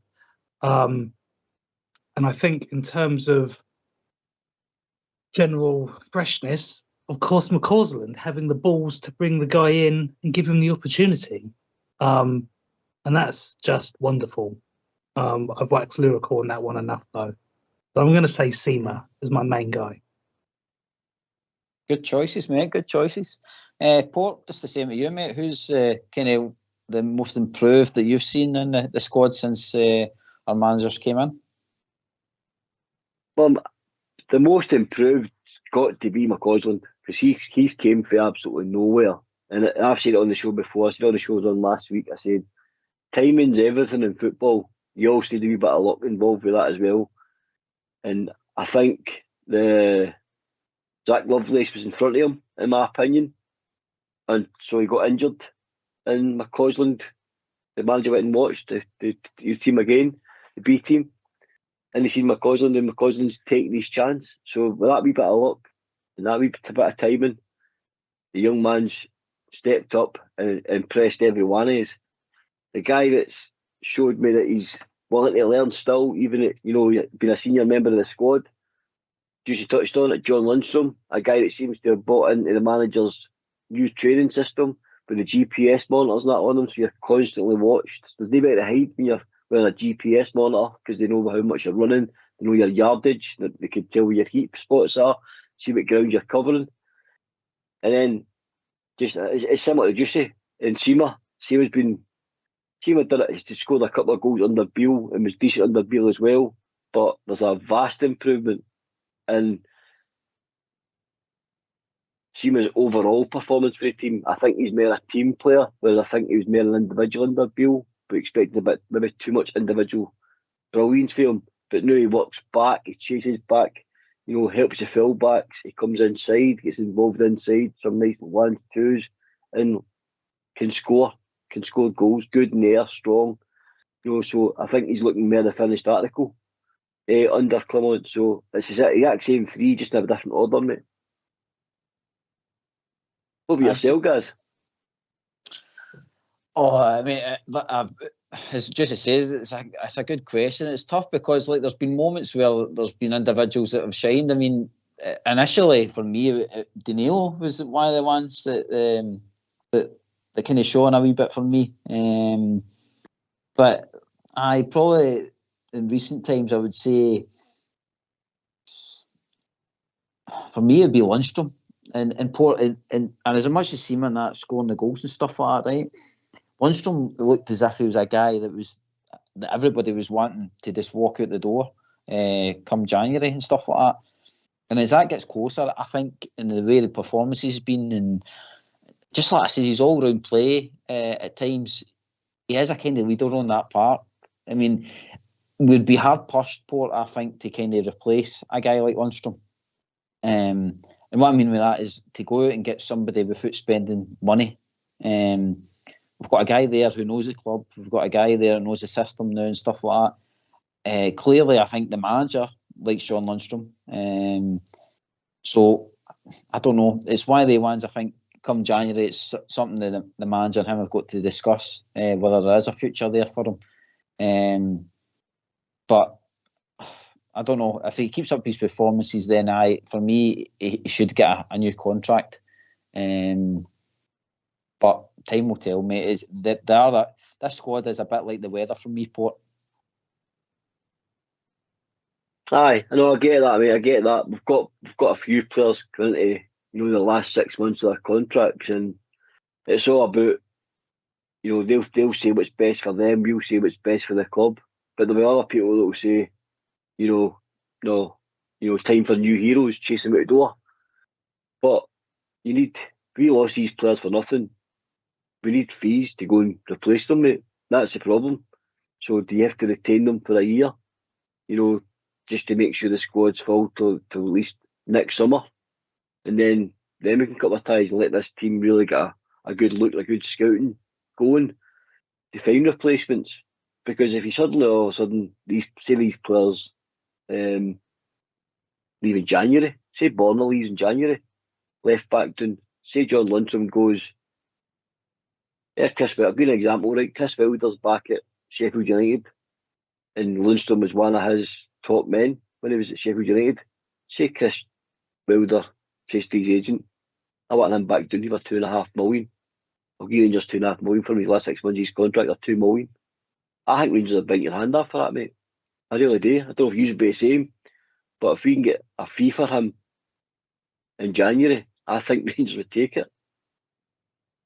I mean, I'll take it round. Like I'll give you my answer first. I think, I mean, the money just alone helps us reinvest, mate. So I would take the money and reinvest. But if it was like, say, let's say, oh, sorry, I'll come back to that, Paul. I'll come back to your point.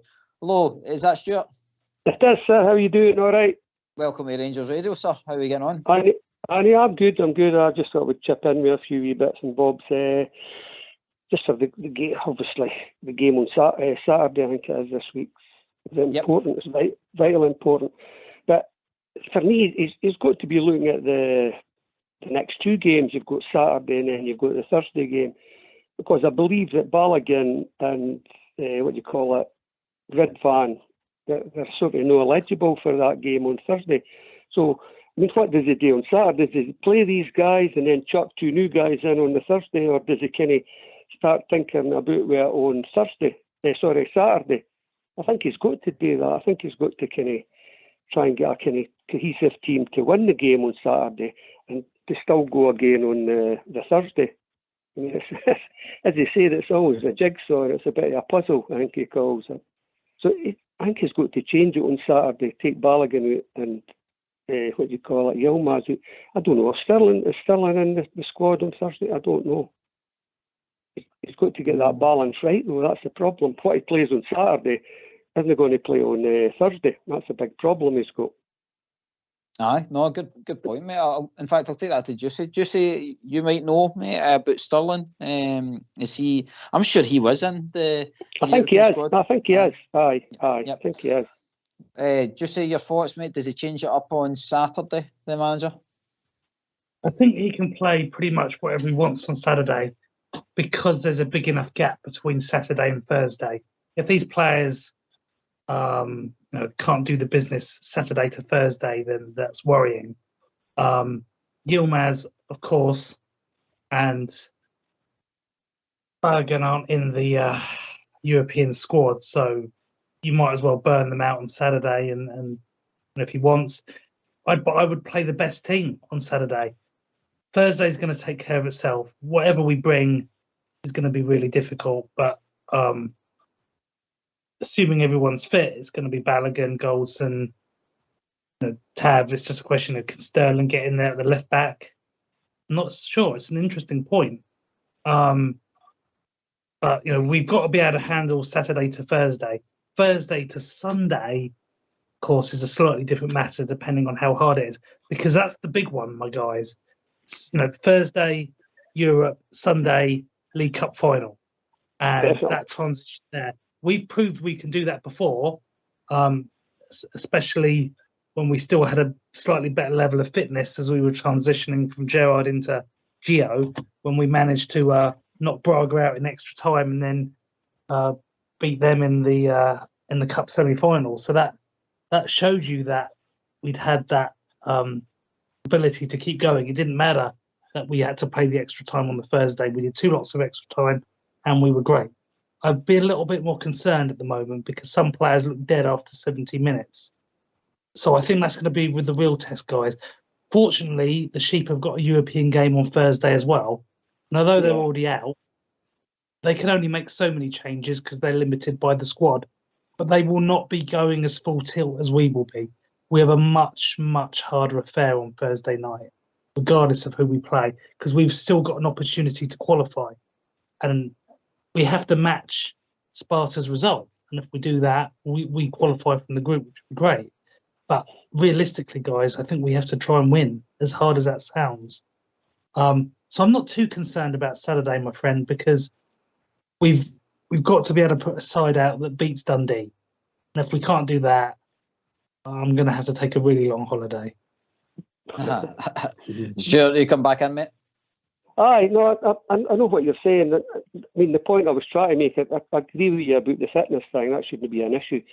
But what I'm saying is, if it goes with, say, the back sort of 5 that was there the other night, if it goes with that, there's not to get in game time between sort of a couple of weeks back, like, say, a Shooter or a Davis, or who they're going to put at left back. Because there's different tactics for Saturday than it is for Thursday. Again, you could only look at a game at a time. Saturday's the most important game. I get that. And that's all for the reporters and all that. And it is. But he'll be thinking beyond that as well, saying, I'm going to have two players that aren't available. A good defensive setup we've got the new. They're not going to be available for Thursday. What am I going to do? I mean, my view would be to go guns blazing on Saturday and give a couple of guys a rest, get some new legs into the team that could get a couple of minutes in the legs in preparation for Thursday. But what I would tend to do for Thursday, and I agree with you, to say it's important, Thursday's really important as well. But what I would be keeping Thursday as, it's a hunk to lose game for me. I would make it what I call a 30-minute game. I would do a Hearts on us, if you like, or a St Mirren. Just block it up for 60 minutes, frustrate them, and try and nick a goal. I think that's your best chance. But he always talks about this puzzle, and he's absolutely 100% right. But that's how he manages that puzzle. Sunday will take care of itself. I've no problem with that. But how does he manage the puzzle with Dundee and the Betis game? Because he's not got all the bits to fit into the puzzle. You know what I mean? So that's a big problem for me. How he's going to manage that. It's difficult, you know. Aye. Port, you got your thoughts, mate? How would you play it? Would you go all guns blazing? Well, the manager, to use one of his words, mate, solutions. He always seems to find a solution. And I get where Stuart's coming from. I would, we spoke about it earlier on. If we can go and kill Dundee off in the first half, which would be my preference, go and absolutely smash them first half, get the game done, 3-0, and then, like Stuart's talking about, bring Suter on. And even Davies, if Davies would play that left back role, or whether it be Sterling, bring Sterling to play that left back role. Because remember, Borner's out as well. We don't know if Borner's going to be back. A muscle injury like Tom Lawrence, that could be in for 2 to 6 weeks, depending on the severity of the muscle injuries. So I would have one eye on Thursday, but that all depends on how quickly we can dispatch Dundee. And we know we've been frustrated in recent weeks, guys. We're not killing teams off. So until we can start killing teams off, we're not going to have the luxury of resting guys, because we need to go to the well all the time with the tried and trusted. Sure, the only thing I would say for me is that the manager has fired, Suter and Davis in the defence. And obviously they got caught out with that goal as well. The same kind of the Aberdeen goal and that. But they seen out the game. They didn't have too many mistakes in that game. So it wouldn't surprise me that he does what you are saying. Play the strongest team in Saturday, change up the defence and a couple other players the game Thursday, still make it strong enough to obviously compete, and then like I says, maybe you'll see the status quo return for what is, like Jussie says, I would say is the most important game. Aye, no, I didn't disagree with that, but it's a wee kind of conundrum he's got, and as you say, he always seems to find a way. But what I would do on Saturday, regardless of what it was, I would take Sterling at left back, say, look, go and stretch your legs, pal, and see what you can do here. Because there's a bit of slack in the system there. We should be beating Dundee with anybody we put at left back, whether it's Davis or anybody. So just take Yilmaz out, because he's stopping and starting a lot. And we have views to saying, right, if Sterling could make this his aim, this left back position, I'm not saying Dundee's like Betis, but I'm just saying it give him a chance to get his legs up a bit and a bit air in his lungs, so he could then get chucked in, because he's going to hate to play it. Somebody's going to play it there on Thursday. So give Sterling it's unfair to him to just chuck him in on Thursday. So I think he'll play on Saturday, to be honest with you. I really do. I'm going to play devil's advocate here. Sorry, guys. Right, you go first, Port, and then I'll go to Jussie. I'm going to play devil's advocate here. What message would that send to Yilmaz if he gets dropped for Saturday when he's done? All right, didn't have his strongest game, but he's a left back behind Borner. What message you send to Yilmaz if you bring Sterling straight in and drop him? I don't think that looks good for him either. I think that's why I would. So my opinion, guys, right? But that's how I would start with Yilmaz with a view to bringing Sterling on. You say Stuart for Thursday, because I don't think you want to ruin Yilmaz's mental state. Because that would, to me, you're sending the wrong message out here. Because you're saying, right, you're only natural left back at the club, but here we're going to drop you on Saturday. I will say, just say, Just mate, be you want to careful come what message you're sending. in? Aye. I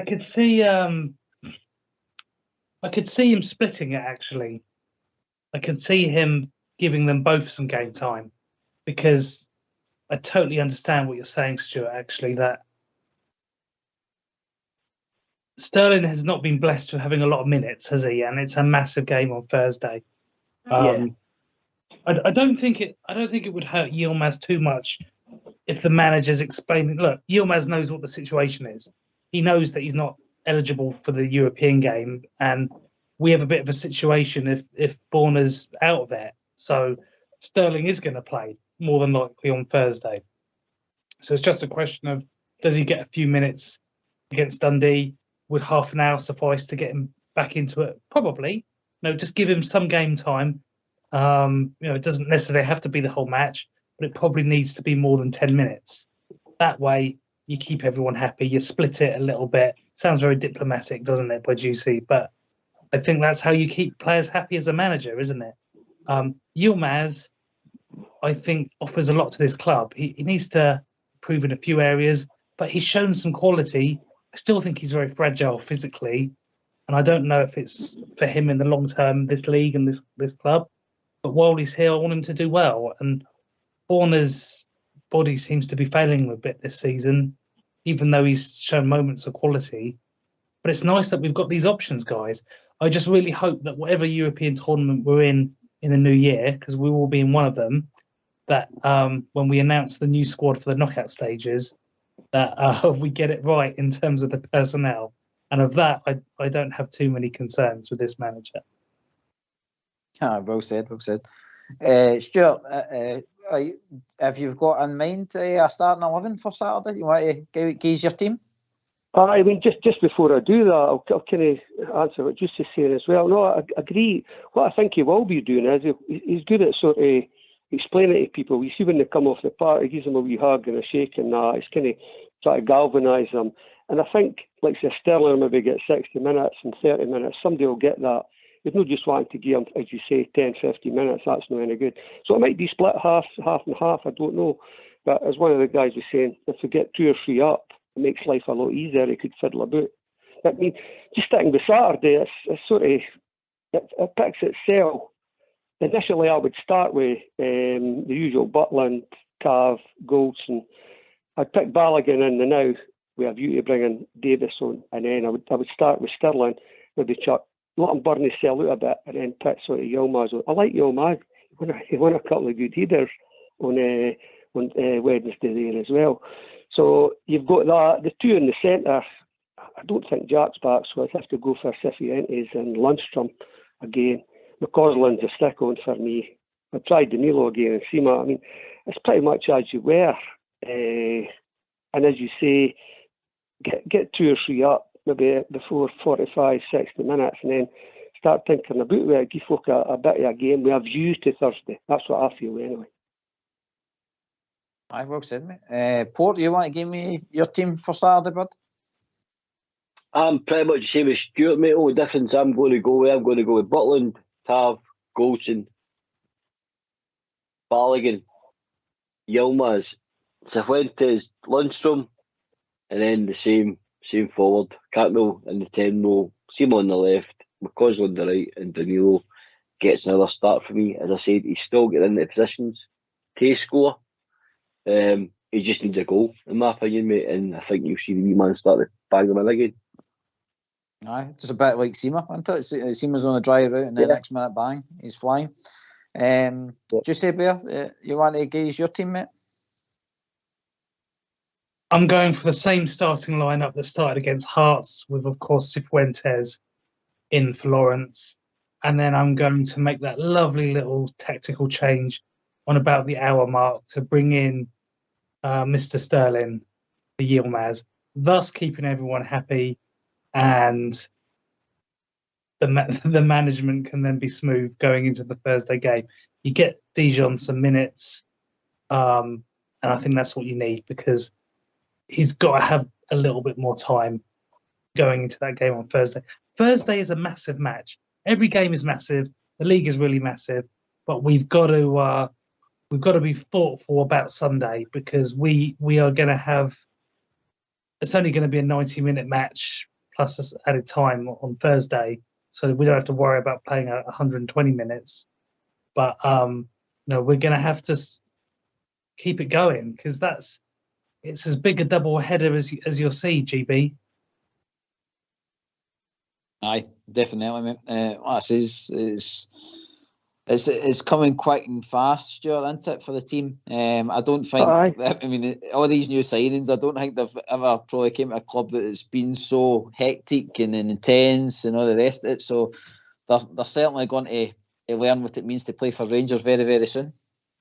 Well, definitely. I mean, I think I said a week ago or that I was reading an article about Michael Arteta. I said the pressure up here is the best he's ever felt. He says you've got to win every week. He was talking about the penalty that won the league title that time against Dunfermline. I think it was 6-1 or something. He talks about, he says he loved that pressure. He said it was the best ever.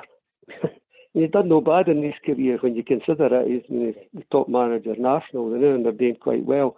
So he knows what he's talking about. So a lot of these people like Sissima, I think he's sort of reveling in it, to be honest with you. And he started, it was a bit like Bambi on Ice, a bit kind of big legs and dangling about. He didn't know where he was going. He gradually fit it in, and I think he's loving it now, actually. And that's bringing a lot of confidence into the players. He's running off the ball and stuff like that. Because, I mean, I think folk are forgetting the pass that he made to Tav. He was under a lot of pressure. He kind of flicked it round with his foot. Tav just it down, 2 or 3 touches, bang, it was in the net. So I've got to give a lot of credit to McCausland. I think he's been a really shining light as well. He's loved it, the team. And see, when he gets the ball, it sticks to him. He's just got that ability. So I think it's all good for the future. The future being the next 3 games, the Dundee, and obviously the Betis is going to be a bit of jig. But going back to the Betis game, I think you should make that what I call a 30-minute game. Frustrate the daylight suit them up to about 60 minutes. They'll know what's going on.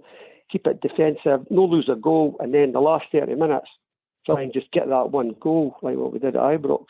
We kind of did that at Ibrox a wee bit. They had a lot of chances, good chances, but we were kind of outsmarted them a bit. So I know I'm going on the Dundee, the Betis, but I'm talking about things. I know the manager says it's one game at a time, but you can't just look at it like that. You've got to look at your players, how they're all going to fit in with availability and injuries and stuff like that. So I'm looking forward to the next week, man, I'll tell you. I'm just really looking forward to it. Paul, I mean, it sure touches on that. For me, the most important is the League Cup. You mean, whatever happens on Thursday, like, it's just basically extra gravy for me. We know we're going to be playing some sort of European football after Christmas. So for me, I wouldn't want too many risks come Thursday, if you mean. I would like to get through that game unscathed, because the way the injuries have been going, it's not been great for us. And let's just go into that League Cup as strong as possible, mate. I totally agree, mate. I think, and I've said it on here to coin my phrase, mate. I think for me, domestic dominance is my number one. European football's gravy. I think it's just extra. You know, I'd be wrapping this team up in cotton wool. I'm actually hoping that Batiste, because I've qualified, mate, more or less, are going to play a weekend team, because they've got an important league game as well. I mean, they're still fighting for top 6 in the Rain League, so they'll be able to finish in a European place again this year. So I'm hoping a wee bit of reverse psychology, and they play a weekend side, and you know, we managed to sneak through into Europa with, you know, a decent result over there. But the League Cup is more important to me, mate, than that European game. And people maybe think I'm not saying that, but I want silverware. I want silverware at my club, and it's a good barometer, and it's a good message to send when you take the first trophy of the season that's available. And I think it's so important for the rest of the season that we put that trophy in the cabinet, Gary. Just say your view on that, mate, quickly. I want them to do the business in both. 2 Bridgemans would absolutely be superb, wouldn't it? Just imagine it. I think Batiste are a strange team. I don't think they are top quality, but they're still good. They're a La Liga side. You know, their players are on much better financial deals than we are, and that they play in one of the top 5 European leagues. They don't score a lot of goals. That being said, they did absolutely pump a lower league side a month or so back. But aside from that, their league games against their, the sort of teams that are to their level, they don't score a lot of goals. They beat Aris 4-1. That was the most notable victory in the Europa League in terms of the goals they've scored. So I think we can cause them problems. I think we're capable. If we could go 1 up, that might help us a lot. I'm not ruling it out. I don't want to have to rely on Limassol beating Sparta, boys, but we've got an opportunity. Just give it your best, and then roast those sheep on Sunday. Please, just roast them, because we know they can play against us. We know they'll be like prime Barcelona against us, so we need to be prime Real Madrid and finish the game. Well said, mate. Stuart, just your final thoughts, mate, about how you're feeling as a Rangers fan now. Are you optimistic how the team's progressing and what's looking forward to the future, mate? I think I am. I mean, I'm a lot more sort of optimistic than when Mr. Beale was in charge. I always felt he was a bit of a kind of cheeky cockney type of guy. He wanted to be everybody's pal, saying too much at press conferences. You've got this new guy, the manager coming in, Clement, and he's done a bit. He's won things, big guy, big imposing guy, good speaker. You can see the way he looks at people. He's got that kind of aura about him. I think that's a really positive thing. And I think the future's looking quite good. I think once he gets a transfer window, I'm kind of discounting January a wee bit. The way he gave Shackland a cuddle, that was good. Like, I don't know what he was saying to him, but you never know. He might do that deal with Lowry. I'm up for that as well. But I think by the summer, by the time he gets players loaned out and looks at contracts and that, I think he's relishing the sort of pressure. I really do. But going back to I would want the Dundee game won, the Cup one, obviously, that's the main one. And I would sacrifice better the game for that, for they two. I think we all would. But I've just talk about the Betis game. I think they've got 2 of their main players out as well. I can't mind their names. Aye. 2 of their main players out. So, as I say, I would sacrifice the Betis game to win and beat Dundee. But the Cup final was the most important one for me. So, fingers crossed, guys. Let's hope so. Well said, mate. And thanks very much for calling in, mate. Much appreciated. No bother. Look, all the best, guys, and let's be good for Saturday. I'm quite sure we'll get a 2 or a 3. I'm pretty sure of that. So, catch up later then, guys. Cheers. Thanks, care, Stuart. Cheers, mate. Cheers. Just a Bears final thoughts, mate, quickly, please.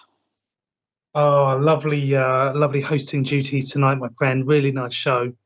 Lovely to catch up with my friend Port as well. And I'm feeling positive. Thanks for having me on as always. Let's cook Dundee. Let's spank them in Betis. And let's cook us some roast lamb a week on Sunday. Well said. Port Bear, your final thoughts, bud? He doesn't ask for much, does he? Well, good. I like it. I love his optimism. No, mate, as I said, domestic dominance for me, as I said, I'll take a cup final win and a Dundee dominating win as well, mate. Thanks for having us. Well done tonight again, mate. Cheers, Juicy, for being my co-host, my man. And thanks to the boys in the background as well, Terry and Fox. Yeah, well said. Big thanks to the callers tonight. Big Al, appreciated, mate. Thanks for phoning in. Stuart as well, again, thanks for calling. Big thanks to the boys in the background, Fox and Old School Blue. And a big thanks to you two boys, the 2 musketeers tonight. Keep me going with all my questions. This has been Rangers Radio. We'll be back tomorrow night for a big show with Mr. Colin Steen. So please tune in. Take care and good night.